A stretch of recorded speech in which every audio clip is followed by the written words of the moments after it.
اللہ سبحانہ و تعالیٰ نے انسان کو پیدا کیا اور اس کو عقل دی.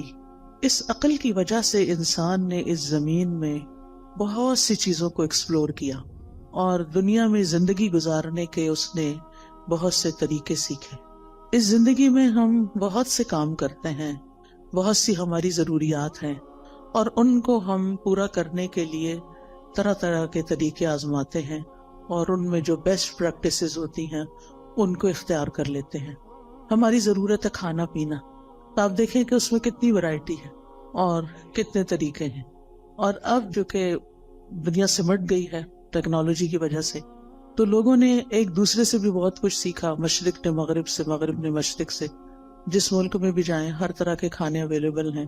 اسی طرح لباس کے معاملے میں، اسی طرح ہاؤسنگ کے معاملے میں، یعنی بہت ساری چیزیں ہیں جو انسانوں نے اپنی عقل استعمال کر کے، اپنی صلاحیتوں کو استعمال کرتے، ترقی کرتے کرتے اپنی صرف ضروریات نہیں بلکہ اپنی خواہشات کو بھی پورا کرنے کے بہت سے طریقے نکال لیے ہیں. اسی طرح انسان کا لباس ہے، انسان کے باقی زندگی کے کام کاج ہیں. لیکن اللہ سبحانہ تعالیٰ نے انسان کو صرف جسم نہیں دیا اور صرف جسم کی ضروریات نہیں دی کہ جس میں انسان عقل استعمال کرے. انسان کو اللہ نے روح بھی دی ہے اور اس کی اپنی ضروریات ہیں اور اس کے اپنے تقاضے ہیں. لیکن روح کی ضروریات پوری کرنے کے لیے اللہ سبحانہ تعالیٰ نے انسان کو صرف عقل کے حوالے نہیں کیا کہ وہ اپنی عقل سے سوچے کہ اس کو کیا کرنا چاہیے اور کیا نہیں کرنا چاہیے. پھر یہ بات بھی ہے کہ انسان اس دنیا میں اکیلا نہیں ہے. ہم کہیں بھی کسی آئی لینڈ پہ جا کے نہیں رہ سکتے، ہمیں انسانوں کے ساتھ رہنے کی ضرورت ہوتی ہے. پھر ان انسانوں کے ساتھ کیسے معاملہ کرنا چاہیے، ان کو ہم کیسے خوش رکھ سکتے ہیں، وہ ہمیں کیسے خوش رکھ سکتے ہیں. ہماری ان تمام ضروریات کو پورا کرنے کے لیے، یعنی ہماری روح کی ضروریات، ہماری انسانوں کے ساتھ معاملہ کرنے کی ضروریات، اور اسی طرح دیگر کچھ اور ضروریات بھی ایسی ہیں کہ جن کو انسان صرف اپنی عقل کی بنا پہ پورا نہیں کر سکتا. اس کے لیے اللہ سبحانہ تعالیٰ نے رسول بھیجے، ان پر کتابیں بھیجی. رسولوں نے انسانوں کو جینے کا ڈھنگ سکھایا، اچھے برے کا فرق بتایا، عقل کی رہنمائی کی اور انسانوں کو خوشگوار زندگی بسر کرنے کا طریقہ سکھایا. عام طور پر انسان کی غلط فہمی رہی ہے اور وہ یہ سمجھتا رہا ہے کہ اگر اس کی خواہشات پوری ہو جائیں گی تو اس کو ایک خوشگوار زندگی مل جائے گی، تو خوش ہو جائے گا.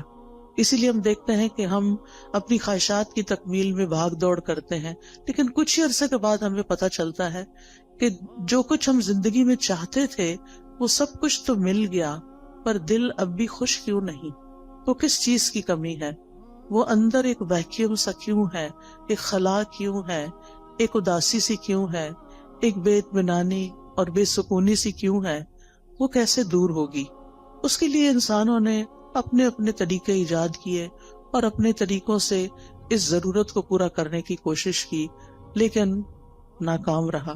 ہاں، اللہ کے وہ سمجھدار بندے جنہوں نے پیغمبروں کی بات کو مان لیا اور اس کے مطابق اپنی زندگی کو ڈھال لیا اور اللہ سبحانہ تعالیٰ کو پہچان لیا اور اس کے بندے بن کے رہے، تو انہوں نے اپنی زندگی کو بھی خوشگوار بنا لیا. اور پھر انہوں نے یہ جان لیا کہ زندگی صرف یہ نہیں ہے، یہ تو ایک امتحان کے لیے، زندگی تو اس کے بعد شروع ہوگی. لہٰذا انہوں نے اس زمین پر وہ کام کیے کہ جس سے ان کی دنیا بھی سنورے اور عاقبت بھی سنورے. بہرحال آج میں کچھ وہ باتیں آپ سے کروں گی کہ جس سے آپ کو اس دنیا میں اچھی سی زندگی بسر کرنے کے کچھ اصول، کچھ ضابطے ہاتھ آئیں، تاکہ ہم یہاں بھی سکون سے زندگی بسر کر سکیں اور بحیثیت مسلمان، چونکہ ہمارا ایمان ہے کہ مرنے کے بعد ہم دوبارہ اٹھائے جائیں گے. جیسے اللہ تعالیٰ نے پہلی دفعہ پیدا کیا، اس کے لیے کچھ مشکل نہیں کہ وہ ہمیں دوبارہ بھی پیدا کر دے. یعنی دوبارہ کی زندگی کا ثبوت کیا ہے؟ پہلی دفعہ پیدا ہونا.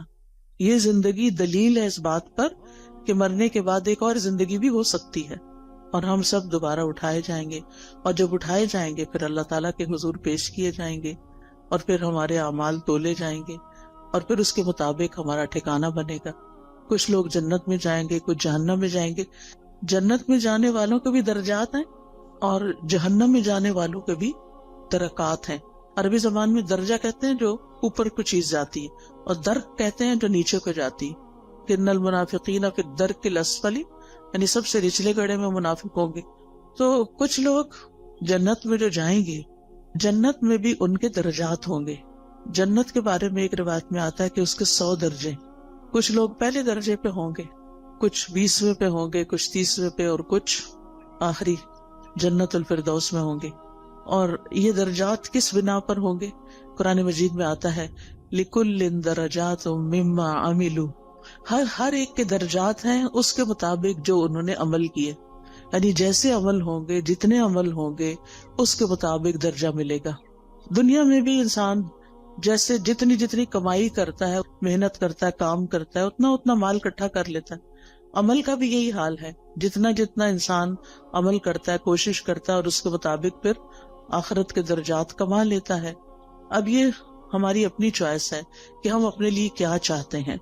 بہرحال خوشگوار زندگی بسر کرنے کا پہلا اصول یہی ہے جو قرآن نے ہمیں دیا ہے، کہ انسان عمل صالح پر، نیک کاموں پر، خیر کے کاموں پر توجہ کرے اور ان کو بجا لانے کی کوشش کرے۔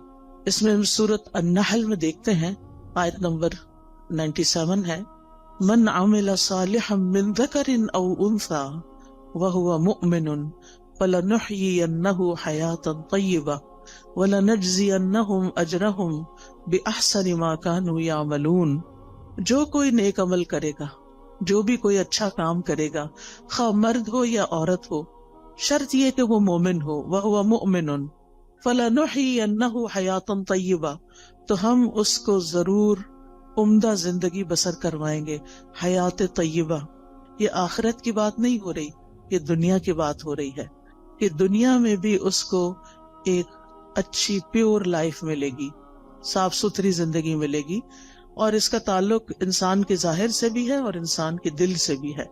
اور پھر اس کے بعد وَلَنَجْزِيَنَّهُمْ أَجْرَهُمْ، ان کو ان کے اعمال کا بدلہ بھی ضرور دیں گے، بِأَحْسَنِ مَا كَانُوا يَعْمَلُونَ، اس بہترین طریقے پر جو وہ عمل کرتے تھے، یعنی جس کوالٹی کا، جس درجے کا وہ عمل کرتے ہوں گے، اسی درجے کے مطابق ان کو وہاں بدلہ بھی دیا جائے گا۔ اس لیے ہمارا فوکس اس بات پر ہونا چاہیے کہ ہم اپنی زندگی میں نیک اعمال کی طرف متوجہ ہوں، لیکن نیک اعمال سے پہلے ایمان ضروری ہوتا ہے، یعنی ہمیں اپنے ایمان پر کام کرنے کی ضرورت ہے۔ وہ مؤمن شرط ہے، اگر ایمان نہیں ہے تو آپ دیکھیں اچھے کام تو دنیا میں ہر کوئی کم کوئی زیادہ اچھے کام کرتا ہے، بلکہ بہت سے نان مسلم ایسے ہیں جو شاید مسلمانوں سے بھی زیادہ اچھے کام کر رہے ہوں، انسانیت کی بھلائی کے کام کر رہے ہوں، لیکن وہ فائدہ نہیں دیتے جب تک کہ وہ اللہ کے لیے نہ کیے جائیں اور اللہ پر ایمان لا کر نہ کیے جائیں۔ ایون مسلمان بھی اگر کوئی اچھا کام کرتا ہے لیکن اللہ کے لیے نہیں کرتا تو اس کا فائدہ نہیں ہوتا اس کو۔ اگر وہ اپنا کام دکھاوے کے لیے کر رہا ہے، دوسروں کو خوش کرنے کے لیے کر رہا ہے، تو اس کا وہ فائدہ نہ ہوگا۔ لہذا پہلا کام کیا کرنا ہے ہمیں، کہ ہمیں اپنے ایمان پر کام کرنا ہے۔ ہمیں دیکھنا ہے کہ ہمارا ایمان کس کس چیز سے بڑھتا ہے اور کس کس چیز سے بڑھے گا۔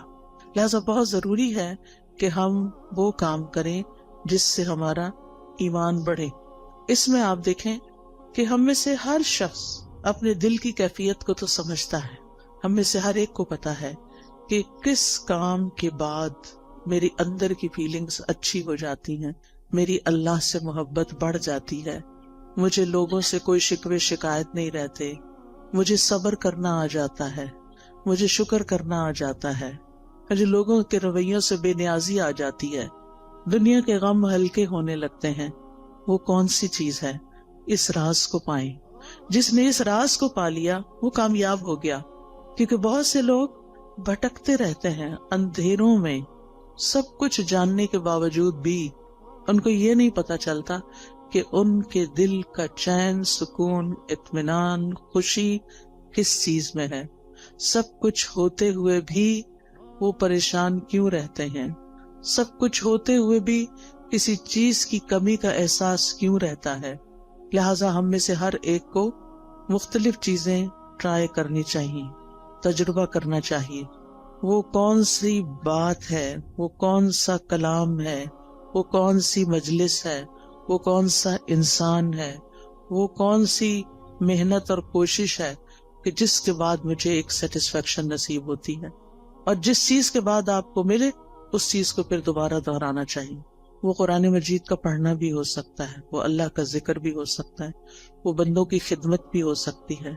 اگر یہ سارے کام اللہ کی خاطر ہو رہے ہوں، کسی کو دکھانے کے لیے نہ ہو رہے ہوں، وہ صدقہ خیرات بھی ہو سکتا ہے۔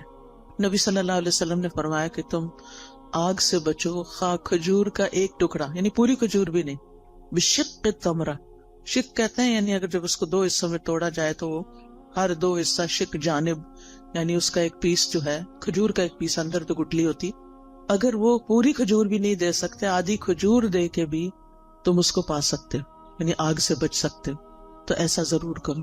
کہنے کا مطلب یہ ہے کہ ہم اپنی زندگی میں صرف اپنی خواہشات کی تکمیل نہ کریں، صرف اپنی خواہشات کے پیچھے نہ دوڑتے رہیں، بلکہ ان کاموں کے پیچھے جائیں، خواہ ان میں محنت لگتی ہو، خواہ ان میں تکلیف ہوتی ہو، خواہ ان میں کچھ قربانی کرنی پڑتی ہو، لیکن اس کے نتیجے میں ہمیں سکون قلب حاصل ہوتا ہو۔ امام ابن تیمیہ نے کہا تھا کہ انسان کے لیے ایک جنت دنیا میں ہے اور ایک آخرت میں ہے۔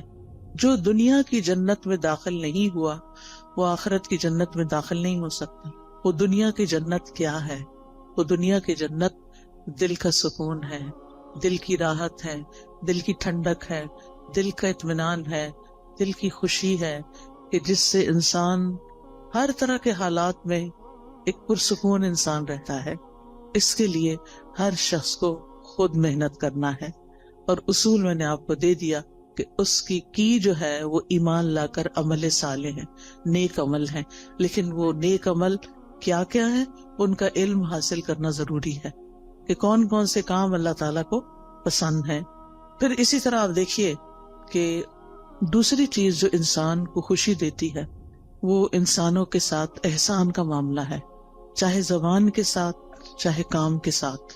یعنی جب آپ کسی کے ساتھ اچھا بول لیتے ہیں، صرف اس کے ساتھ نہیں جو آپ کے ساتھ اچھی طرح بات کرتا ہے، اس کے ساتھ بھی جو آپ سے اچھی طرح بات نہیں کرتا اور کبھی بھی نہیں کرتا۔ ہم میں سے ہر شخص کی زندگی میں کچھ لوگ ایسے ضرور ہوتے ہیں کہ ہم ان کے ساتھ اچھا کرتے بھی رہیں پھر بھی وہ ویسے ہی رہتے ہیں جیسے وہ ہوتے ہیں۔ لیکن ایسی جگہ پر جب انسان اپنی سیٹسفیکشن کے لیے اچھا کرتا ہے تو مزہ نہیں آتا، لیکن جب اللہ کے لیے کرتا ہے تو اس کا دل خوش ہو جاتا ہے کہ میں نے وہاں نیکی کی، میں نے اس کے ساتھ نیکی کی جس سے مجھے کوئی جواب نہیں ملنا۔ لہذا قولوا للناس حسنا، لوگوں سے جب بھی بات کریں، چاہے آپ کے ملازم ہوں، چاہے آپ کے رشتہ دار ہوں، چاہے آپ کہیں کام کرتے ہیں تو آپ کے کولیگز ہوں، چاہے آپ کہیں پڑھاتے ہیں تو آپ کے شاگرد ہوں، کوئی بھی ہو، بڑوں کے ساتھ پھر بھی انسان عزت کا اور احترام کا ایک معاملہ کرتا ہے، لیکن عموماً اپنے جیسوں کے ساتھ پھر ویسا ہی کرتا ہے جیسے اس کے ساتھ کیا جا رہا ہوتا ہے، اور اس کو ہم جسٹیفائی بھی کرتے ہیں۔ ہم یہ کہتے ہیں وہ بھی تو کرتا ہے نا، وہ بھی تو ایسے ہی کرتا ہے، ایسے کو تیسا ہی ہونا چاہیے۔ یہ اصول ہم نے خود بنا لیا، ایسے کو تیسا، یہ قرآن سے ٹکراتا ہے۔ ایسے کو تیسا نہیں، جو برا کرے ہمیں کیا تعلیم دی گئی ہے کہ ہم اس کے ساتھ اچھا کریں۔ ادفع باللتی ہی احسن، برائی کو اس طریقے سے دور کرو جو زیادہ اچھا طریقہ ہو۔ تو انسانوں کے ساتھ احسان بات کے ذریعے بھی، کوئی اچھی بات ان کو بتائیں، کوئی اچھا مشورہ دیں، اگر ان کو کوئی پریشانی ہے یا ان کو کسی بات میں کوئی مشکل پیش آئی ہوئی ہے تو ان کی اس مشکل کا حل تلاش کرنا۔ تو زبان کے ذریعے آپ کسی کو تسلی دے سکتے ہیں، کسی کا دل خوش کر سکتے ہیں، تو یہ احسان کا معاملہ ہے۔ اور دوسرا، عمل کے ساتھ، کام کے ساتھ، جن لوگوں کے ساتھ ہمارا دن رات کا انٹریکشن ہوتا ہے، ہمیں یہ معلوم ہوتا ہے کہ ان کی ضروریات کیا ہیں، ان کے وہ کون سے کام ہیں جو میں کر سکتی ہوں، میں کہاں ان کے کام آ سکتی ہوں، اور پھر جب آپ وہی کام کرتے ہیں تو آپ کو خاص خوشی نصیب ہوتی ہے۔ ایک خوشی انسان کو اپنی خواہشات کی تکمیل سے ہوتی ہے کہ جو لوگ آپ کو اچھے لگتے ہیں، آپ ان کے لیے کچھ کرتے ہیں تو آپ کو بہت اچھا فیل ہوتا ہے، تو وہ بھی ایک خوشی ہوتی، لیکن وہ دراصل آپ اپنی خواہش پوری کر رہے ہوتے ہیں۔ لیکن ایک احسان وہ ہوتا ہے کہ آپ اللہ کی خاطر، للہ، صرف اللہ کو راضی کرنے کے لیے، اور کسی بدلے اور کسی صلے کی کوئی توقع نہیں. انما نطعمکم لوجہ اللہ لا نرید منکم جزاء ولا شکورا. ہم تو تمہیں صرف اللہ کی خاطر کھلا رہے ہیں، ہم تم سے نہ کوئی بدلہ چاہتے ہیں، شکریہ بھی نہیں چاہتے، حتیٰ کہ ہم یہ بھی نہیں آپ پہ بوجھ ڈالتے کہ آپ ہمارے لیے دعا کریں. کیونکہ سلف صالحین کسی نیکی کے جواب میں دعا کا مطالبہ کرنے کو بھی بدلہ سمجھتے تھے. وہ کہتے تھے کہ کسی سے یہ مت کہو کہ میں نے آپ کے ساتھ یہ کیا ہے جو بس آپ مجھے اس کے بدلے میں دعا دے دیں. نہیں، وہ خود دے دے تو یہ اس کا احسان ہے اور اس کو دینی چاہیے. کیونکہ انسان بعض اوقات کسی کی نیکی کا، کسی کے احسان کا بدلہ اس شکل میں نہیں دے سکتا جو احسان اس نے ہم پہ کیا ہوتا ہے. ہاں، دو شکل میں ہم اس کو بدلہ دے سکتے ہیں. اس کی غیر موجودگی میں اس کی اتنی تعریف کریں کہ دل میں تسلی ہو جائے کہ ہم نے بدلہ دے دیا. یہ بدلہ دینے کا ایک طریقہ ہے. مثلاً کسی نے آپ کو پانی پلایا، اب وہ پلا کے تو کہیں چلا گیا، کوئی اجنبی تھا، راہ گزرتے ہوئے آپ سفر کر رہے تھے، آپ کو پیاس لگی، آپ نے کسی سے کہا کہ یہ پانی مجھے دے دو، اس نے دیا، وہ چلا، بات ختم. نہ آپ اس کو جانتے نہ وہ آپ کو جانتے. اب آپ بدلہ کہاں سے دیں گے اس کو؟ وہ تو ایک منٹ کے لیے ٹھہرا بھی نہیں کہ آپ سے شکریہ یا کوئی نذرانہ وصول کرے. اب آپ کی پیاس بجھی تو آپ کے دل سے دعا اٹھی. یہ آپ کا اپنا فرض بنتا ہے کہ آپ اس کے لیے کچھ کریں، اور بہترین چیز آپ کیا کر سکتے ہیں کہ اس کے لیے دعا دے سکتے ہیں، اور پھر اپنی منزل پہ پہنچ کے اس کی تعریف کر سکتے ہیں کہ ایسا اور ایسا شخص مجھے راستے میں ملا کہ جس کی یہ اور یہ خوبیاں تھیں. اور اگر کوئی کسی کو جانتا ہو تو اس وقت بھی. عام طور پر آپ دیکھیے کہ ہم اپنی مجلسوں میں جب بھی کسی کا ذکر کرتے ہیں عموماً نیگیٹو وے میں کرتے ہیں، اچھے انداز میں کم ہی کرتے ہیں اور کم ہی لوگوں کا کرتے ہیں. حتیٰ کہ اپنے والدین کے لیے بھی ہماری زبان سے اچھے الفاظ کم ہی نکلتے ہیں. ان سے بڑھ کے تو ہم پر کبھی کسی نے احسان نہیں کیا. ہم سب سوچیں کہ ہم سب اپنے والدین کا، ان کے تو کئی ایک حقوق ہے نا، ان میں سے ایک یہ ہے کہ ان کی زندگی میں بھی اور ان کے مرنے کے بعد بھی ان کو اچھے الفاظ سے یاد کیا جائے.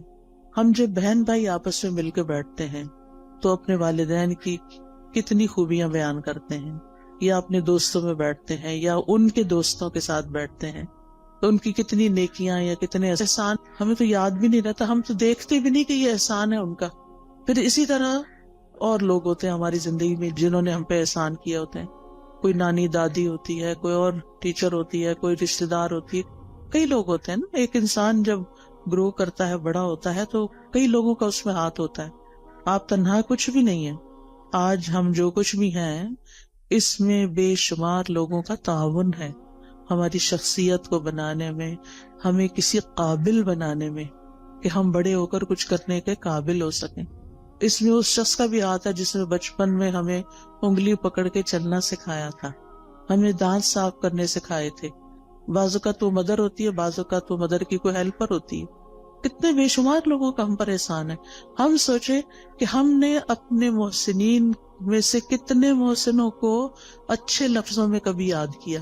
اور آپ دیکھیں کہ ہمارے منہ سے جو لفظ نکلتے ہیں نا، ان کا سب سے پہلے براہ راست امپیکٹ خود ہمارے اپنے اوپر پڑتا ہے. جب ہم اچھی بات کرتے ہیں تو اس کا اچھا اثر خود اپنے اوپر پڑتا ہے، آپ اپنا دل خوش ہوتا ہے. اور جب ہم کسی کی بری بات کرتے ہیں یا سنتے ہیں تو اس کا برا اثر آپ کے اپنے اوپر بھی پڑتا ہے. یہ ہو نہیں سکتا کہ آپ اس سے پھر بچ جائیں، کہ آپ کسی کو کچھ سنا دیں.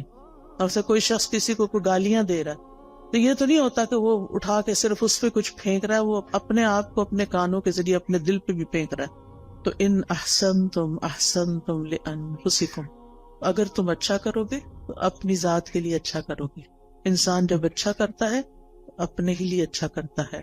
اسی طرح خوشگوار زندگی بسر کرنے کے لیے بڑا ضروری ہوتا ہے، ایک اچھی زندگی بسر کرنے کے لیے، کہ انسان کسی اچھے کام میں مصروف رہے.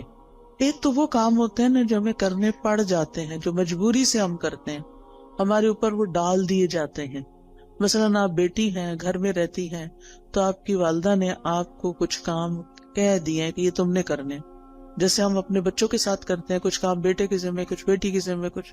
وہ تو کرنا ہی ہے کہ آپ کا فرض بنتا ہے کہ آپ جس گھر میں رہتے ہیں جہاں سے آپ سارے فائدے اٹھاتے ہیں وہاں آپ پے بیک بھی کریں، کچھ نہ کچھ واپس لوٹائیں، کچھ نہ کچھ اس گھر کی خیر خائی کریں.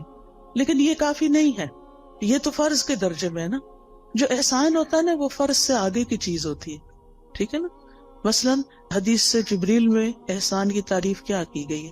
ان تعبد اللہ کانک تراہ. اب اس میں آپ دیکھیں دو حصے ہیں. ان تعبد اللہ ایک حصہ ہے جو ہم سب کرتے ہیں، کانک تراہ دوسرا حصہ جو احسان کا درجہ ہے. اگر آپ یہ نہیں کرتے کانک تراہ تو آپ صرف عبادت کریں، فرض پورا کریں، ہو گیا. لیکن احسان کے درجے کو نہیں آپ پہنچے. احسان کے درجے کو وہ پہنچتا ہے جو اسے خوبصورت انداز میں نبھاتا ہے. تو اس میں آپ دیکھیے کہ ہم سب اپنی زندگی میں کوئی نہ کوئی ایسا مقصد رکھیں، کوئی نہ کوئی ایسی چیز کریں جو ہمارے روز مرہ کے فرائض سے آگے کی چیز ہو. اس میں ہم کوئی علم سیکھنے کی بات کر سکتے ہیں، کوئی سکھانے کی کر سکتے ہیں، کوئی ایسا ہنر اللہ نے آپ کو دیا ہے کہ جس سے آپ خلق خدا کو کوئی فائدہ پہنچا سکتے ہیں.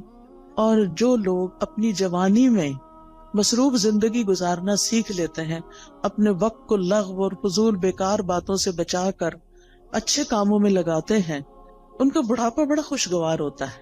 میں نے مختلف لوگوں کے بڑھاپے دیکھے ہیں، کچھ کے انتہائی مزریبل کہ رو رو کے انہوں نے وقت کاٹا زندگی کا آخری، اور کچھ کا انتہائی خوشگوار، جن میں سے الحمدللہ میری اپنی والدہ محترمہ تھی. ہم 12 بہن بھائی تھے، انہوں نے 13 بچے جنم دیے، 13واں فوت ہو گیا تھا، لیکن 12 انہوں نے پال کے جوان بڑے کیے اور ان کی تربیت کی، اور وہ ساری زندگی انتہائی مصروف رہی انہی بچوں کی پیدائش اور پرورش اور تعلیم اور شادی اور ان سب چیزوں میں. لیکن اللہ سبحانہ و تعالیٰ نے ان کو کچھ لمبی زندگی دے دی کہ جب وہ 60s کے بعد ان سب کے فرائض سے فارغ ہوئی تو انہوں نے نئے سرے سے تعلیم حاصل کرنا شروع کر دی. انہوں نے باقاعدہ داخلہ لے کے الہدا میں تعلیم القرآن میں کورس کرنا شروع کیا، نوٹس بنانے شروع کیے، ٹیسٹ دینے شروع کیے. اسٹوڈنٹس کے ساتھ اتنے ہمبل طریقے سے بیٹھتی تھی کہ جیسے وہ بھی ایک اسٹوڈنٹ ہے، یونیفارم پہنتی تھی، اور بچیوں کے ساتھ ایسی دوستی رکھی ہوئی تھی جیسے کسی اپنے ہم عمر کے ساتھ ہوتی. بے شمار بچیاں ان سے مشورے لیتی، کوئی کچھ بات کرتی، کوئی کچھ، یعنی سب کی وہ نانی اماں تھی. اور پھر ایک دفعہ کورس ختم ہوا، پھر دوبارہ شروع کر دیا، پھر تجوید کورس میں داخلہ لے لیا. تجوید کورس کے لیولز ہوتے ہیں، پھر وہ اگلے لیول میں لے لیے، حتیٰ کہ ایک تجوید کا لیول کا آفٹرنون میں ونس اے ویک کورس شروع ہوا، اس میں بھی داخلہ لے لی. اب وہ صبح 8 بجے سے آئی بھی ہوتی تھی اور پھر میرے گھر پہ آرام کرتی، اور پھر وہ شام کا کورس اٹینڈ کر کے 70s میں تھی جب ان کی وفات ہوئی، 78 ایئرس کی تھی وہ. اور اس کے باوجود وہ کسی دن اپنی کلاس مس نہیں کرتے. وہ بہن بھائیوں میں سے جو ملنے جاتا وہ کہتا آپ آرام کریں، آپ کیوں اپنے آپ کو تکلیف دیتے. لیکن وہ صبح سویرے وہ اپنے کام پہ پہنچی ہی ہوتی تھی. اور جس دن وہ بیمار ہوئی ہیں اس سے ایک دن پہلے بھی وہ اپنی کلاس میں آئی ہیں اور اپنا سارا دن وہاں پورا کیا ہے، اور شام کو کسی کو ملنے کے لیے بھی گئی ہیں، اور پھر اگلے دن صبح اٹھی ہیں تو ان کو تکلیف شروع ہوئی ہے جس میں ان کی ڈیتھ 2-3 دن کے بعد ہو گئی. اور نہ ان کی زبان پہ کسی کا شکوہ، نہ کسی سے گلہ، نہ کسی سے کوئی توقع، کون میرے پاس آتا ہے اور کون نہیں. اور اگر ہم جاتے بھی تھے نا جیسے بہن بھائی ماشاءاللہ ایک کے بعد ایک، تو تھوڑی دیر بات چیت کرتی تھی، وہ کہتے اچھا میری ذرا سورت رہتی ہے، ہر روز سورت بقرہ پوری پڑھنی. پھر آل عمران بھی شروع کر دی کہ جب پتا چلا کہ 2 سورتیں قیامت کے دن 2 بادلوں کی شکل میں ہوں. اور پھر اپنے ہاتھ سے ڈیلی الہدا میں صدقہ کرنا. الحمدللہ ان کے بعد بھی اب تک ہم نے وہ سلسلہ جاری رکھا ہوا ہے کہ جس طرح وہ خود آ کے ہر روز سیدھی جا کے صدقہ کرتی ہیں، بھیجتی کہ جا کے ڈال کے آئیں. تو الحمدللہ تو جو عادتیں انسان ڈال لیتا نا اپنے اندر کسی نہ کسی کام کی مصروفیت رکھنے کی. ٹھیک ہے اگر آپ کے اس وقت بچوں کی وجہ سے بہت مصروفیت ہے، آپ ریگولر 4 دن کا کورس جوائن نہیں کر سکتے، فل ٹائم نہیں کر سکتے، آپ ہفتے میں 1 دن کر لیں. آپ باقاعدہ طالب علم بنیں، آپ پڑھیں، سبق یاد کریں، ٹیسٹ کریں، تب آپ کو پتا چلے گا آپ کہاں کھڑے ہیں. اس پڑھنے میں اور صرف ایک لسنر کے طور پہ سن کے اٹھ کے بلا دینے میں بہت بڑا فرق ہے. جب آپ باقاعدہ طالب علم بنتے ہیں، اور طالب علم کے تو اجر ہی بہت بڑا ہے کہ جو شخص علم کے راستے پہ چلا وہ جنت کے راستے پہ چلا. تو چاہے ہفتہ بار کلاس لیں، چاہے ڈیلی لیں، چاہے صبح کی لیں، چاہے شام کی لیں، چاہے رات کی لیں، چاہے آن لائن لیں، یعنی کوئی طریقہ اپنے لیے ضرور سوچیں. یا پھر اگر آپ نے سب کچھ کر لیا اور آپ ون سے بھی وہ کرتے ہیں اور پھر بھی ٹائم ہے تو خدمت خلق، سوشل ورک کا کوئی نہ کوئی کام ضرور کریں. غریب لوگوں سے جا کے ملیں، کچی بستیوں میں جائیں، جو ان پڑھ لوگ ہیں ان کو پڑھائیں، جو ضرورت مند ہیں ان کی ضروریات پوری کریں. نہیں، آپ کے آس پاس بہت سے لوگوں کی آپ خدمت کر سکتے ہیں. تو جو کسی کے ساتھ احسان کا معاملہ کرتا ہے وہ احسان واپس اس پہ لوٹ کے آتا ہے، یعنی واپس آپ کی طرف ہی آئے گا. دنیا میں بھی آپ کو فائدہ دے گا، آپ کی زندگی خوشگوار ہو جائے گی، آپ کے غم دور ہو جائیں گے، اور آخرت میں تو فائدہ دے گا ہی دے گا. مسلمان کو جب قبر میں دفن کیا جاتا ہے، اور قبر کی تنہائی تو آپ کو پتہ ہے کوئی بھی ساتھ نہیں جاتا، اس وقت صرف عمل ساتھ جاتے ہیں. تو نماز اس کے سرانے کی طرف آ جاتی ہے، صدقہ خیرات اس کے، زکوٰۃ دائیں طرف آ جاتی ہے، روزہ بائیں طرف، اور صدقہ خیرات اور دیگر نیکیاں پاؤں کی طرف. لہٰذا کوئی بھی عذاب کسی طرف سے بھی آنے کا رستہ نہیں رہتا، اور وہ یہ چیزیں اس کو پروٹیکٹ کرتی ہیں. لیکن اگر ان میں ہی کمی ہو اور وہی ناقص ہو، پروٹیکشن والی ویک ہو، تو پھر کون بچانے آئے گا؟ وہاں تو رونا دھونا بھی کام نہیں آئے گا. لوگ مزے سے اپنے بستروں میں سوئے ہیں، اور قبر کا عذاب سہنے والا اندھیری کوٹڑی میں اکیلے مصیبت میں پڑا ہوا ہے، جس کا کوئی فریادی نہیں ہے، کوئی پوچھنے والا نہیں. تو ابھی ہمارے پاس ٹائم ہے، ابھی ہماری زندگی ہے، کیوں نہ ہم ایسے کام کریں کہ اس دنیا میں بھی جئیں تو اطمینان کے ساتھ جئیں، اور آگے بھی اطمینان کے ساتھ رہیں. پھر اسی طرح آپ دیکھیں کہ ایک اور چیز کا آپ خیال رکھیں کہ ماضی میں جو کچھ ہو چکا اس پر غمگین نہ رہا کریں، ریگریٹس نہ کیا کریں بہت، بس توبہ کر لیا کریں. جو ہو چکا سو ہو چکا، اب وہ ہاتھ سے نکل چکا ہے. اب ہمارا معاملہ اللہ تعالیٰ کے ساتھ ہے، اور وہ غفور الرحیم ہے، رحمان الرحیم ہے. لہٰذا اس سے ہم اچھا حسن ظن رکھتے ہیں کہ وہ ہمیں معاف کر دے گا. لہٰذا جتنی بھی غلطیاں جو جانتے ہیں جو نہیں جانتے، ان سب پر ہم توبہ کرتے رہیں، استغفار کرتے رہیں، لیکن غم نہ کریں. کیونکہ بعضوں کا شیطان انسان کو غمگین رکھتا ہے. وہ کیا چاہتا ہے کہ انسان اسی طرح الجھتا رہے اپنے غموں میں اور کچھ نہ کرے. تو آپ نے اس کے پھندے میں نہیں آنا. اس نے کہنا کہ میرا معاملہ اللہ کے حوالے ہے، مجھے اپنے رب سے اچھی امید ہے. اور حدیث میں ہمیں کیا تسلی دی گئی ہے کہ اللہ اپنے بندے کے ساتھ کیسا معاملہ کرتا ہے، جیسا وہ اس کے بارے میں گمان کرتا ہے. اسی طرح مستقبل کا ہم غم فکر بھی نہ کیا کریں. میں ہمیشہ سوچتی ہوں جس رب نے اب تک پالا ہے، اب تک سنبھالا ہے، آگے بھی وہی رب ہے. جس چیز کے بارے میں بھی فکر آنے لگتی ہے تو میں اپنے مائنڈ کے اندر اس چیز کو ایسے ریپ کرتی ہوں، اور پھر میں کہتی ہوں اللہ تعالیٰ یہ آپ کے حوالے. جیسے موسیٰ علیہ السلام کی والدہ نے موسیٰ علیہ السلام کو ریپ کیا اور باسکٹ میں ڈالا اور دریا کی نظر کیا اور کہا یہ آپ کے حوالے. ایسے ہی امیجنیشن میں جو چیز بچوں کے بارے میں فکر ہے تو ان کو بھی اسی طرح ریپ کر کے اللہ کے حوالے کر دیا کریں. میں باقاعدہ بولتی ہوں یہ لفظ، اللہ آپ نے موسیٰ علیہ السلام کی جیسے حفاظت کی تھی ایسے ہی میرے بچے کی آپ حفاظت کریں. یوسف علیہ السلام کا جو ماحول تھا سارا، وہ کیسا تھا؟ مصر میں کسی اسلامی ماحول میں تھے، کسی اسلامی اسکول میں جا رہے تھے، یا کسی اسلامی درسگاہ میں تھے، یا کسی مسجد میں بیٹھے رہتے تھے؟ وہاں تو مسجد نام کی کوئی چیز نہیں تھی، وہاں تو کچھ نہیں تھا ان کے پاس. ہر طرف برائی کے مواقع تھے. کس نے حفاظت کی؟ اللہ نے حفاظت کی. ہر وقت بچوں کے لیے پریشان نہ رہا کریں. آپ کہا کریں کہ اللہ میں نے ان کو تیرے حوالے کیا، آپ نے یوسف علیہ السلام کی حفاظت کی تھی، آپ میرے بچے کے ایمان اور دین کی بھی حفاظت کریں، اور اللہ کرے گا. تو جس چیز کے بارے میں آپ فکر کرتے ہیں نا، اس کے لیے اپنی تدبیر ضرور کریں، کوشش کریں، محنت کریں، لیکن ہر چیز ہمارے ہاتھ میں نہیں ہے، اللہ کے ہاتھ میں ہے. اور اللہ کا جب اذن ہوتا ہے تو وہ چیز ہو جاتی ہے. انما امرہ اذا اراد شیئا ان یقول لہ کن فیکون. تو اس طرح اپنے بوجھوں سے آزاد ہوں تاکہ آپ شرح صدر کے ساتھ حال میں اس وقت جو کام کر رہے ہیں اس پہ فوکس کریں. مثلا میں اگر اس وقت پڑھا رہی ہوں، کچھ سکھا رہی ہوں، اور میں غم لگا کے بیٹھی بھی ہوں کسی اور چیز کا، تو میں کوالٹی نہیں دے سکتی. آپ اگر یہاں بیٹھے ہوئے اور سوچ رہے ہیں کوئی گھر میں مسئلے کا، تو آپ کا آدھا دل ادھر ہے آدھا ادھر ہے، آپ ڈیوائیڈڈ ہیں، آپ انجوائے نہیں کر سکتے. اس وقت آپ سب کچھ چھوڑ کے آئے ہیں، ریلیکس ہو جائیں، سکون سے بیٹھیں، اطمینان سے سنیں، اپنے لیے کچھ پک کریں، یاد رکھیں، ساتھ لے کے جائیں اور اس کے مطابق زندگی بسر کریں تاکہ یہاں آنے کا کچھ فائدہ ہو آپ کو. تو اپنے سارے خیالات کو کیا کرنا ہے, اکٹھا کر کے اس نقطے پہ فوکس کرنا ہے جو آپ اس وقت کام کر رہے ہیں. پھر ایک اور چیز جو دلوں کو بڑا اطمینان دیتی ہے اور وہ ہے اللہ کا ذکر. اٹھتے بیٹھتے چلتے پھرتے ہر موقع کا ہمیں ذکر سکھا دیا گیا. آپ سیڑھی چڑھ رہے ہیں تو آپ اللہ اکبر کہیں, آپ اتر رہے ہیں تو سبحان اللہ کہیں, آپ کہیں انٹر ہو رہے ہیں تو بسم اللہ پڑھیں, آپ کہیں سے نکل رہے ہیں تو دعا پڑھ لیں, آپ گاڑی میں بیٹھے ہیں تو دعا پڑھ لیں, آپ گھر میں داخل ہوئے تو پڑھ لیں, آپ گھر سے نکل رہے ہیں تو پڑھ رہے ہیں, کھانا کھانے لگے تو آپ پڑھ لیں, کھانا کھا چکے ہیں تو دعا پڑھ لیں, آپ سونے لگے ہیں تو دعا پڑھ لیں, کوئی آ گیا ہے تو سلام دعا میں دعائیں ہیں. یعنی کون سی چیز ایسی ہے جس کے بارے میں ہمارے دین نے ہمیں رہنمائی نہیں دی اور ہمیں دعائیں نہیں سکھائی. ہمیں پتہ نہ ہو تو وہ الگ بات ہے. لہٰذا کثرت سے اللہ کا ذکر.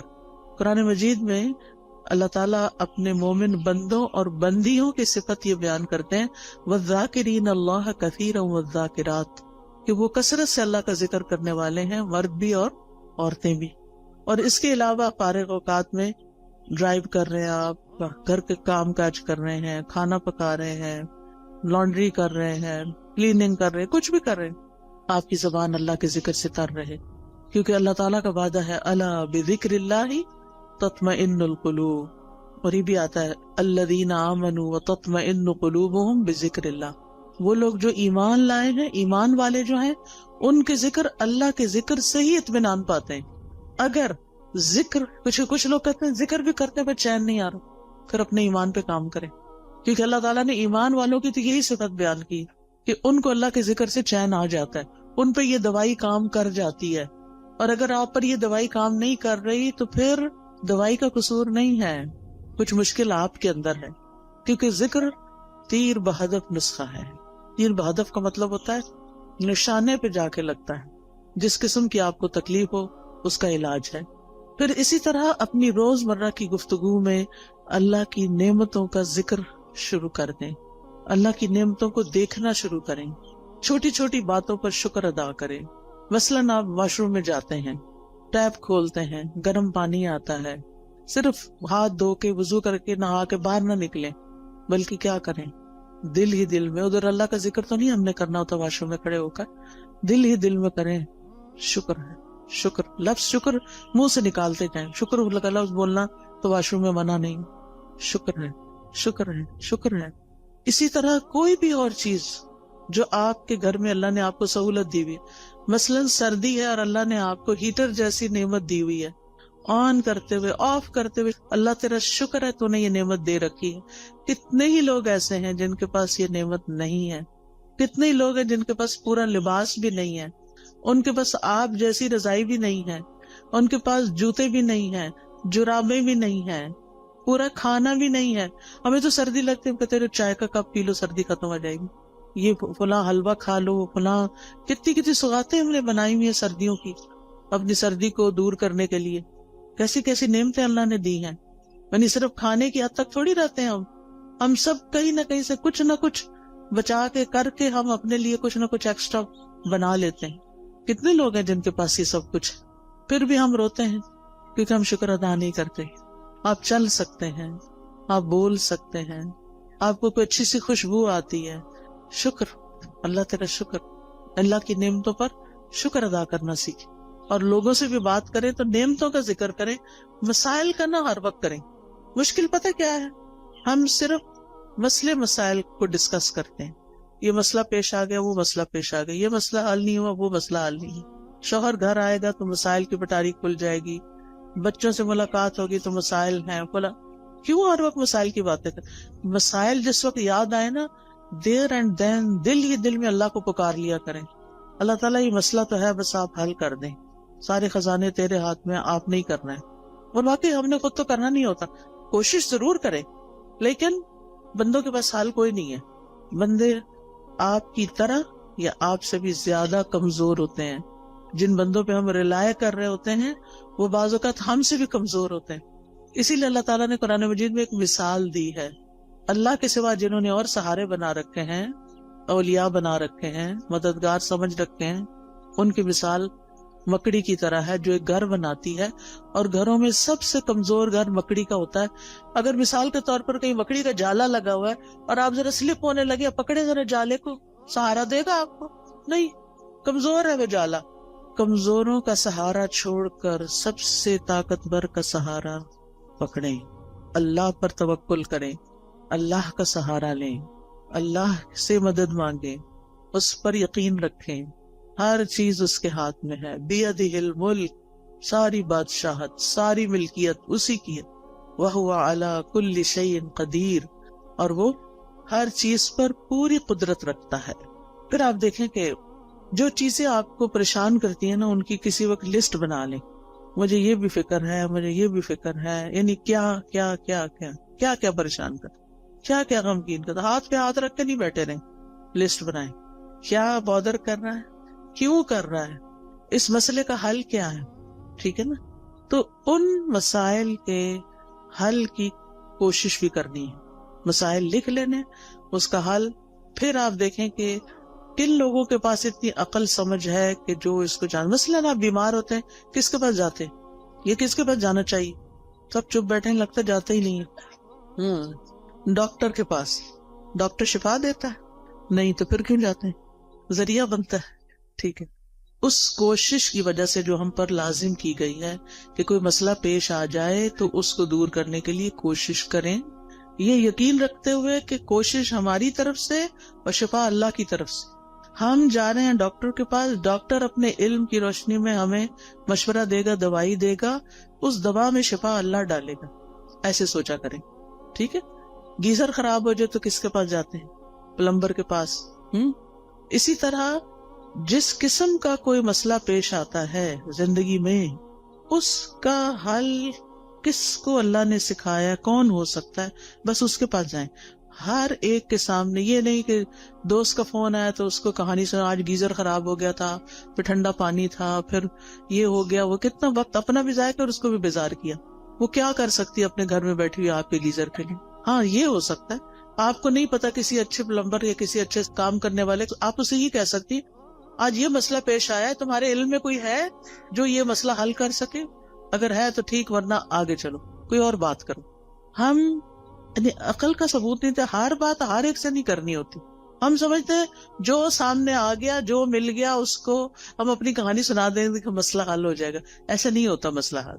پھر اگر وہ حل نہیں کرتا، یا ہم اگر اسے غلط توقع، غلطی ہماری، غلط توقع ہم نے رکھی، پھر اگر مسئلہ حل نہیں ہوا تو پھر ہمیں اس سے شکوہ ہو جاتا ہے، پھر ہم اس سے ناراض ہو جاتے ہیں. اس نے تو میرے لیے کچھ کیا ہی نہیں. وہی وہ بیچارہ کر ہی نہیں سکتا تھا، غلطی تو آپ کی کہ آپ نے اس کو پکڑا. ٹھیک ہے. اور ویسے بھی جب تک مسئلہ حل نہیں ہوتا نا، تو اپنے آپ کو تسلی دینے کے لیے سوچا کریں کہ مجھ سے بھی زیادہ بہت سے لوگ ایسے ہیں جن کے اس سے بھی زیادہ مسائل ہیں. کوئی بیماری آ گئی، اللہ نہ کرے، اس میں آپ کیسے پرسکون رہ سکتے ہیں؟ ان سب کو سوچیں جو اس بیماری میں مبتلا ہیں، بلکہ اس سے بھی ورس کنڈیشن ہے. تو آپ اللہ کا شکر ادا کرنے لگ جائیں کہ شکر ہے میں اس طرح کے مسئلے میں نہیں ہوں، اور اللہ نے مجھے وہ ساری سہولتیں دی ہیں کہ میرا علاج ہو سکتا ہے. کتنے لوگ ہیں جو اپنا علاج کرا سکتے ہیں، اور کتنے لوگ ہیں جن کو اچھے ڈاکٹرز مل سکتے ہیں. لہٰذا نعمتوں کا ذکر کرتے رہیں اور غموں کا ازالے کی کوشش میں لگے رہیں. پھر اسی طرح ماضی کے ایسے واقعات، ایسے حادثات جنہوں نے آپ کی زندگی کو، کچھ انسانوں کے ساتھ آپ کا معاملہ گڑبڑ ہوا، کچھ اور اس طرح کے گریوینسز ہیں، ان کو نا کہیں کھود کے زمین میں دفنا دے. سب کو، وہ پنجابی میں کہتے ہیں نا مٹی پاؤ، ان پہ لٹرلی مٹی ڈالیں. آپ نا اپنے امیجنیشن سے کام لیا کریں کہ آپ امیجنیشن میں گڑھا کھود رہے ہیں، اور پھر اس میں وہ سارا مسئلہ ڈال کے، اوپر مٹی ڈال کے دفن کر دیا اور بلا دیا، بس ختم. کوئی بات بھی کرے تو کہیں الماضی لا یذکر. عربی میں ایک محاورہ ہے، الماضی لا یذکر. ایک شخص کے بارے میں آتا ہے کہ اگر کوئی اس کو تکلیف دیتا ہے یا کسی کے ساتھ اس کا کوئی ایسا معاملہ ہو جاتا، اور پھر وہ شخص شرمندہ ہو کے اس کے پاس آتا کہ مجھے معاف کر دو، میں نے فلاں وقت میں تمہارے ساتھ ایسا کیا، تو وہ یہی بولتا الماضی لا یذکر. ماضی کی باتیں نہیں دہراتے، جو ہو گیا ہو گیا، اب ذکر نہیں کروں. کہتے ہیں وہ فوت ہو گیا اور کسی کو خواب میں آیا کہ اللہ نے تمہارے ساتھ کیا معاملہ کیا، تو کہتا کہ الماضی لا یذکر، میرے بھی پچھلے سارے گناہ معاف کر دیے. تو انسان ہے نا، انسانوں سے ہمیں تکلیف پہنچ جاتی ہے، لیکن ہم نے رہنا بھی ان کے ساتھ ہوتا. تو پچھلی باتوں کا نہ کھوتے کو ریتے رہا کریں اور دعا کیا کریں اللہ میرے ذہن سے نکال دے یہ باتیں. بعض اوقات یہ ہوتا ہے کہ شادی کے موقع پر کوئی مصائب ہو جاتا ہے، شوہر کی طرف سے ایسی تکلیف پہنچتی ہے یا کسی اور کی طرف سے یا کبھی بچوں کی طرف سے بھی، اور وہ ہرٹ کرتی ہے باقاعدہ. ان سب کو نکال دیں زندگی سے ایز اف ہوئی نہیں. پھر ایک بڑی خوبصورت دعا ہے نبی صلی اللہ علیہ وسلم کی جو زندگی کو خوبصورت بنانے کے لیے فائدہ مند ہے. اللہم اصلح لی دینی الذی هو عصمت امری واصلح لی دنیای التي فیہا معاشی وَأَصْلِحْ لِي آخِرَتِي الَّتِي فِيهَا مَعَادِي وَاجْعَلِ الْحَيَاةَ زِيَادَةً لِي فِي كُلِّ خَيْرٍ وَاجْعَلِ الْمَوْتَ رَاحَةً لِي مِنْ كُلِّ شَرٍ. یہ دعا زبانی یاد کر لیں اور اس کو دن میں کم از کم ایک دفعہ تو ضرور پڑھا کریں. ساری چیزیں ٹھیک ہو جائیں گی. اس میں دین، دنیا، آخرت، ہر چیز کو ٹھیک کرنے کی بات ہے. پھر اسی طرح بعض اوقات انسان اپنے اوپر قابو نہیں پا سکتا، اپنے ہاتھوں مجبور ہوتا ہے، چاہے غصے کا وقت ہو، چاہے غم کا وقت ہو، چاہے خوشی کا وقت ہو. بعض اوقات ہم خوشی میں بھی آپے سے باہر ہو رہے ہوتے ہیں. تو ایسی صورت میں اللہ تعالیٰ سے دعا کیا کریں اللہم رحمتک ارجو فلا تکلنی الی نفسی طرفۃ عین واصلح لی شأنی کلہ لا الہ الا انت. اے اللہ میں تیری رحمت کی امید رکھتی ہوں، تو مجھے میرے نفس کے حوالے ایک آگ جھپکنے کی دیر بھی نہ کرنا، ایک لمحے کے لیے بھی مجھے میرے نفس کے حوالے نہ کرنا، کیونکہ ان النفس لامارۃ بالسوء، یا تو نفس کسی برائی کی طرف لے جائے گا یا نفس کوئی بری بات یاد کر لے گا پچھلی اور اس سے پریشانی کڑی ہو جائے گی. تو لا الہ الا انت، اللہ الہ تو ہی میرا ہے. تو انشاءاللہ یہ دعائیں دل کو مضبوط کرتی ہیں، اور پھر جب دل مضبوط ہو جاتا ہے تو اللہ پہ توکل بڑھ جاتا ہے، اور جو اللہ پہ توکل کرتا ہے اللہ اس سے کافی ہو جاتا ہے. وَمَن يَتَوَكَّلْ عَلَى اللَّهِ فَهُوَ حَسْبُهُ، جو اللہ پہ توکل کرتا ہے اللہ اس کا کام بنا دیتا ہے. پھر اسی طرح یہ ہے کہ اپنی زندگی میں اچھے لوگوں کے حالات زندگی پڑھا کریں، صحابہ کے بارے میں، صحابیات کے بارے میں، نبی صلی اللہ علیہ وسلم کی سیرت، قصص القرآن، کیسے ان لوگوں نے صبر کیا، کیسے زندگیاں گزاری، نیک لوگوں کے حالات، علماء کے حالات، محدثین کے، مفسرین کے، فقہاء کے، جنہوں نے کچھ کام کیے ہیں زندگی میں. آپ کو اس سے بہت خوشی ملے گی. ایسی کتابیں ہیں. جب میں یہاں پڑھتی تھی تو بہت لائبریریاں تھیں. دیال سنگھ لائبریری تھی، آئی ڈونٹ نو ابھی ہے یا نہیں. پھر اسی طرح یہ کلب روڈ پہ لائبریری تھی، میں اس میں بھی جایا کرتی تھی، مال پہ جو کلب روڈ پہ لائبریری. پھر اسی طرح یونیورسٹیز کی لائبریری، کالجز کی لائبریریز اور جگہوں پہ لائبریری. تو آپ ایسی کتابیں لا کے بھی پڑھ کے واپس کر سکتے ہیں، ورنہ ہی کہ اب تو نیٹ پہ ہر چیز اویلیبل ہے. ایسے لیکچرز اردو اور انگلش میں موجود ہیں جو حیات صحابہ اور صحابیات اور علماء امت کے بارے میں، مسلم ہیروز کے بارے میں موجود ہیں، ان کو سنیں. اس سے یہ ہے کہ آپ کی زندگی صراط مستقیم پہ آئے گی، کیونکہ ہم ہر روز کہتے ہیں اہدنا الصراط المستقیم صراط الذین انعمت علیہم غیر المغضوب علیہم ولا الضالین. تو انشاءاللہ ان لوگوں کی زندگی میں آپ کو بڑی بڑی رہنمائیاں ملیں گی. پھر اسی طرح یہ ہے کہ زندگی میں اعتدال بڑا ضروری ہے. خوشی میں اعتدال، غم میں اعتدال، محبت میں اعتدال، نفرت میں اعتدال، ہر چیز میں توازن اور اعتدال. پھر اسی طرح لوگوں کے رحم و کرم پہ خود کو نہیں چھوڑنا کہ انہوں نے کچھ کہہ دیا تو آپ پریشان ہو گئے، انہوں نے کوئی تعریف کر دی تو آپ خوش ہو گئے. خوشی لوگوں میں نہیں ڈھونڈے، خوشی اپنے اندر ڈھونڈے، within yourself. آپ لوگوں کی مرضی پہ جینا نہ شروع کریں، اللہ کی مرضی پہ جئیں. اب لوگ ایسا لباس چاہتے ہیں تو ہم ویسے بن جائیں. کیوں بن جائیں؟ میرا رب تو کچھ اور چاہتا ہے، لوگ کچھ اور چاہتے ہیں. میں نے تو لوٹ کے رب کے پاس جانا ہے، میں کیوں لوگوں کو خوش کرتی رہوں؟ مجھے تو اپنے رب کو خوش کرنا ہے. اور اسی طرح تمام معاملوں میں. پھر آپ دیکھیے کہ جب آپ کوئی بھی ایسی چیز کریں گے یعنی جو رب کی مرضی کے مطابق ہوگی، رب کی مدد سے ہوگی، رب کی خاطر ہوگی، تو اس چیز میں برکت بہت ہو جائے گی. للہ و باللہ و علی اللہ، اللہ کے لیے، اللہ کی مدد سے اور اللہ پہ بھروسہ کرتے ہوئے. اور پھر یہ کہ اپنے اوپر ناجائز بوجھ نہ ڈالا کریں. مومن اپنے آپ کو ذلیل نہیں کرتا، ایسے فتنوں اور ایسے کاموں میں نہیں پڑتا کہ جن کا وہ بوجھ نہ اٹھا سکے. لہذا جذبات میں آ کے ایسے کام مت شروع کر دے کہ جن کو آپ 2 دن کر کے پھر تھک جائے اور کہ آپ میں نہیں کر سکتا. جو بھی کام شروع کرے بیبی سٹیپ لیں، چھوٹا چھوٹا کریں، پھر آگے بڑھتے جائیں. ورنہ بڑا بھی کام کرنا ہے نا، 1000 میل کا بھی سفر طے کرنا تو 1 قدم سے شروع کریں. اور پھر پہنچ جائیں گے آپ اپنی منزل. لیکن زندگی میں چلتے رہیں, کچھ کرتے رہیں. اللہ تعالیٰ ہمیں اس کی توفیق عطا فرمائے. وآخر دعوانا ان الحمدللہ رب العالمین. تو آپ میں سے اگر کوئی کچھ بات کرنا چاہتا ہے تو یو آر موسٹ ویلکم. السلام علیکم استاد جی. وعلیکم السلام. میں پوچھنا چاہتی ہوں کہ آپ جو دعائیں ہمیں بتاتی ہیں, سکھاتی ہیں, تو یہ ہمیں کہاں سے ملے گی, ہم یاد کرنا چاہتے ہیں. جی 2 چیزیں ہیں. اچھا سوال کیا آپ نے, سب کا بھلا ہو جائے گا. مجھے نہیں معلوم یہاں کوئی اسٹال لگا ہوا یا نہیں, لیکن قرآنی اور مسنون دعائیں جو ہیں اور ایاک نستعین, اس کے اندر یہ دعائیں ہیں. اسی طرح اگر آپ کے پاس آئی فون یا اینڈرائیڈ ہے تو اس میں ایپ ہے دعائیں کے نام سے. آپ اگر الہدا انٹرنیشنل ٹائپ کریں نا سرچ میں جا کے, جہاں سے ایپس نکلتی ہیں, تو وہاں الہدا انٹرنیشنل ٹائپ کریں تو وہاں جتنی بھی ایپس ہم نے بنائی ہیں وہ ساری آ جائیں گی. اس میں قرآنی اور مسنون دعاؤں کی ایپ الگ بھی آ جائے گی, سونے جاگنے کی بھی آ جائے گی, اور ایک دعائیں کے نام سے ساری دعاؤں کو اکٹھا کر دیا گیا, وہ بھی آ جائے گی. وہ آپ ڈاؤن لوڈ کر لیں اپنے فون پر, اور جب آپ کا دل چاہے اس کو مارک کر لیں, بک مارک لگا لیں اور اپنی دعائیں پڑھتے رہیں.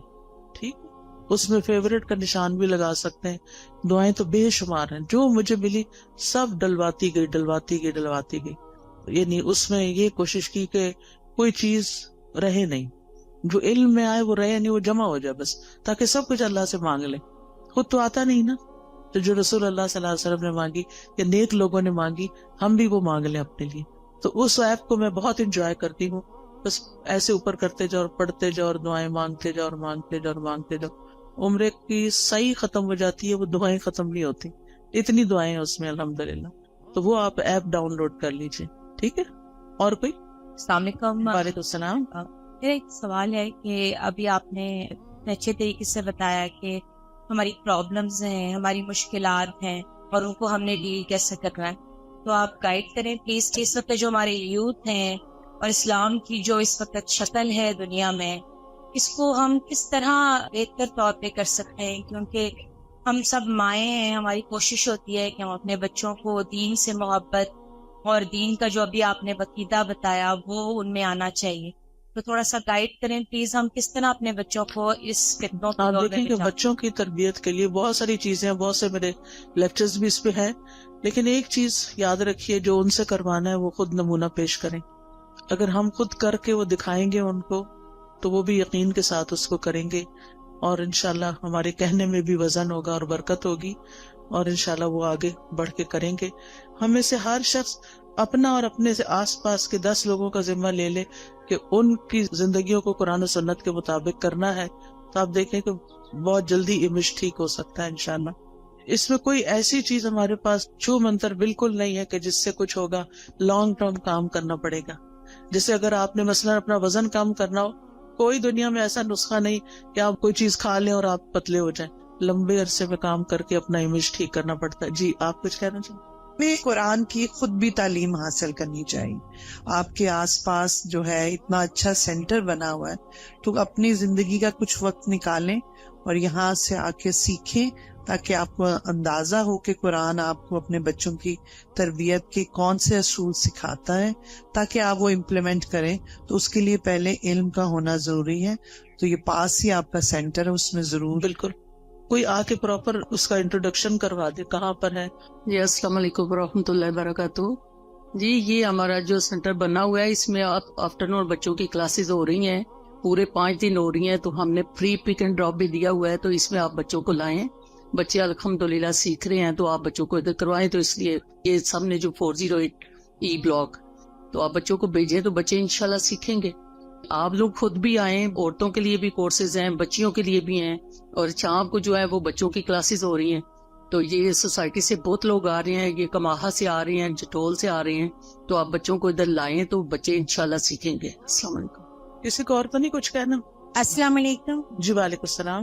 میں آپ سے بات کرنا چاہتی ہوں کہ آپ سسٹم کی بات کریں. اللہ تعالیٰ قرآن پاک میں حاکم سے مخاطب ہے, تو سسٹم کی بات نہیں آپ کرتی ہیں, آپ قرآن کی ساری باتیں. جی آپ صحیح کہتی ہیں. اللہ تعالیٰ نے قرآن مجید میں یا ایھا الذین آمنوا کہا ہے. بہت دفعہ ایمان والوں کو ہی خطاب کیا ہے, جس میں صرف حاکم نہیں ہوتے, سبھی ہوتے ہیں. اور جو کوئی بھی سسٹم بنتا ہے نا وہ انسان بناتے ہیں. اگر یعنی سسٹم کسی بلڈنگ کا نام نہیں ہے, سسٹم کسی دیوار کا نام نہیں, کسی مشین کا نام نہیں. سسٹم بنا بھی لیے جائیں تو ان کو امپلیمنٹ انسان کریں گے. کیا ہمارا ملک اسلام کے نام پر نہیں لیا گیا؟ کیا ہمارے ملک کا آئین اسلامی نہیں ہے؟ کیا ہمارے ملک میں بہت سے قوانین اسلامی نہیں ہیں؟ لیکن جتنے ہیں, میں نہیں کہتی سارے, لیکن جتنے ہیں وہ بھی کیوں نہیں امپلیمنٹ ہو رہے؟ کیونکہ ایسے افراد نہیں ہیں. ہم سب کو افراد کی تیاری کی کوشش کرنی چاہیے, خود بھی صحیح ہوں اور افراد کو بھی تیار کریں تاکہ وہ اس سسٹم کو چلائیں. ٹھیک ہے, اور کوئی؟ السلام علیکم. وعلیکم السلام. میں اور میرے بچے آپ کا بہت فین ہے. آج مجھے بڑی خوشی ہو رہی ہے, میں نے آپ کو دیکھا ہے بائی فیس. جی, بات یہ ہے کہ ہم لوگ جب نماز پڑھتے ہیں تو مجھے یہ اکثر کنفیوژن ہوتی ہے کہ میں کئی دفعہ باقاعدہ بیٹھ کے میں دعا نہیں کر سکتی. اکثر ایسا ہوتا ہے. تو یہ ہاتھ باندھ کے دعا کرنا یہ بھی ایک بہت ثواب کا کام ہے. مجھے اکثر ایسے کام ہوتے ہیں کہ مجھے چلنا پھرنا پڑ جاتا ہے.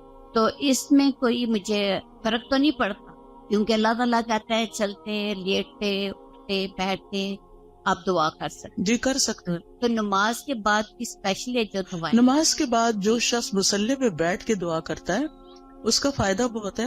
اللہ تعالیٰ فرشتہ مقرر کر دیتے ہیں جو اس بندے کے لیے جو مصلی پہ بیٹھ کے دعائیں کر رہا ہو یا ذکر کر رہا ہو اس کو دعائیں دیتے ہیں. اللہم اغفر لہ, اللہم ارحمہ, اللہ اس کی بخشش فرما, اس پہ رحم فرما. لہٰذا اگر آپ نیچے نہیں بیٹھ سکتے آپ کرسی پہ وہیں بیٹھ جائیں, ٹھیک ہے, لیکن بیٹھ کے کریں. الا یہ کہ آپ کا کوئی ایسا کام ہے, آپ کو جلدی اٹھنا ہے, بچوں کا ناشتہ بنانا ہے, کوئی اور کام کرنا ہے, تو پھر دعائیں نہ چھوڑیں, ساتھ ساتھ بھی کر لیں. افضل یہ ہے کہ بیٹھ کے کریں. السلام علیکم استاذہ. وعلیکم السلام. استاذہ میں آپ کی جو جدہ سینٹر ہے اس میں ابلا ستارہ اور ابلا ہمنا کی طالبہ ہوں. ٹھیک ہے, مجھے بہت خوشی ہوئی آپ کو یہاں پر بھی دیکھ کے. جدہ میں میری آپ سے ملاقات ہو چکی ہے. ٹھیک ہے. جی, ابھی صدقہ جاریہ کی آپ بات کر رہی تھی تو آپ کے لیے بھی خوشخبری ہے اور میرے لیے بھی الحمدللہ. میری بچیاں مسجد نبوی کی طالبہ ہیں اور آن لائن پڑھتی ہیں وہاں سے. تو آپ ابھی یہ اسمال اسٹیپس کی بات کر رہی تھی تو میں I used to keep on playing the audio of Asma Huda in my home. الحمدللہ بچہ بھی حفظ کر چکا ہے اور بچیاں بھی کر رہی ہیں.